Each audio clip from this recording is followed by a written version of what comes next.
जीवन में कभी भी आपदा विपदा संकट आ जाए, मंजिल पाने की उम्मीद कभी मत छोड़ना, क्योंकि सूरज डूबने के साथ एक नया सवेरा लेकर के आता है।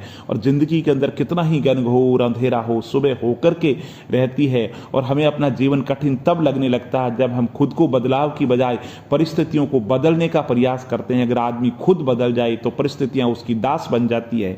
और स्वामी विवेकानंद कहते हैं, जो व्यक्ति बुरे हालातों से गुजर करके जीवन में सफल होता है, वो कभी किसी का बुरा नहीं कर सकता।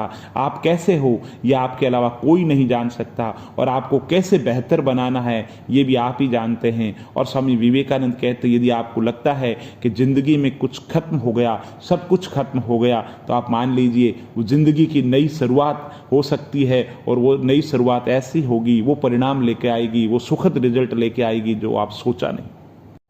स्वामी विवेकानंद कहते हैं, जो सत्य है उसे साहसपूर्वक और निर्भय होकर के लोगों से कहो, और इस बात पर ध्यान मत दो कि इसे किसी को कष्ट होता है, अन्यथा नहीं।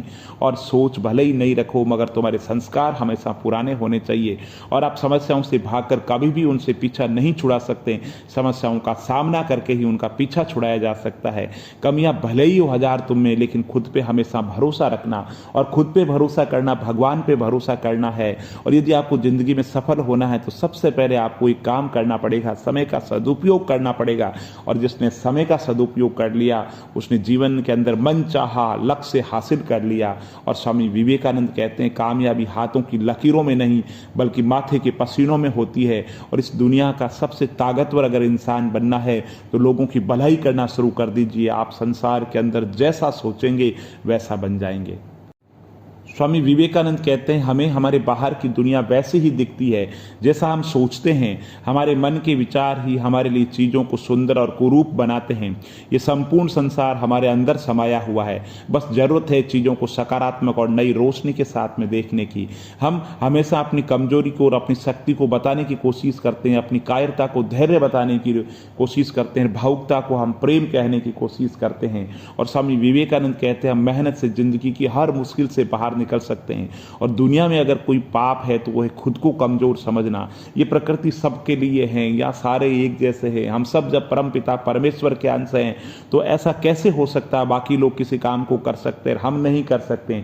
जीवन का सबसे बड़ा पुरुषार्थ है मेहनत। मेहनत के आगे सबको झुकना पड़ता है। इसलिए जीवन के अंदर कर्म कीजिए, अच्छे लोगों की संगत के अंदर रहिए, अच्छे विचार रखिए, और लक्ष्य जो सोचा है उसमें 100% दे दीजिए।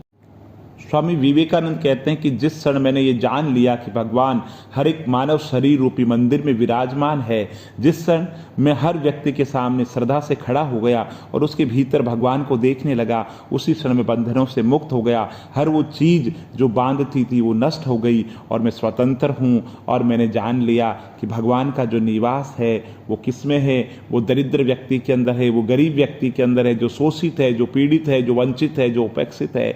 उनके लिए काम करना शुरू कर दीजिए, आप भगवान के करीब होते जाएंगे। और स्वामी विवेकानंद कहते हैं, उस व्यक्ति ने अमृत प्राप्त कर लिया जो सांसारिक वस्तुओं से व्याकुल नहीं होता। और स्वामी विवेकानंद कहते हैं कि लगातार पवित्र विचार करते रहिए, क्योंकि बुरे संस्कारों को दबाने का एकमात्र यही तरीका है।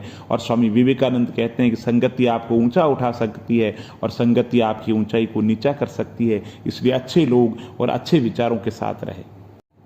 स्वामी विवेकानंद कहता है कि स्वतंत्र होने का साहस करो, जहां तक तुम्हारे विचार जाते हैं वहां तक जाने का साहस करो, और अपने जीवन के लक्ष्य बड़े निर्धारित करो, उनको जीवन के अंदर उतारो। जीवन के अंदर एक विचार के समय रखो, उस समय एक ही काम करो। जीवन के अंदर भटकाव मत रखो, जिस समय जिस काम को कर रहे हो उसमें अपना 100% दे दो, और किसी चीज से डरो मत। तुम निश्चित रूप से अद्भुत काम करोगे। निर्भरता है जो पल पल तुम में आनंद भर देगी। इसलिए जीवन के अंदर कर्म करो, कर्म करते समय डरो मत, और जीवन के अंदर सारी संसार के अंदर सबसे प्रेम करो, क्योंकि जीने का आधार यही है। तुम वैसे जियो कि जिंदगी बहुत लंबी जीनी है, जीवन के अंदर आनंद ही आनंद है। और परमपिता परमेश्वर ने तुम्हें बहुत बड़े लक्ष्य के लिए भेजा है, और इसके लिए जीवन के अंदर आलस्य नहीं करना है, क्योंकि आज जो आप करोगे उसके आने वाली पीढ़ियां उसका परिणाम भुगतेगी। इसलिए करो कुछ ऐसा कि आप खुद गर्व ना करें बल्कि आने वाली पीढ़ियां भी गर्व करें।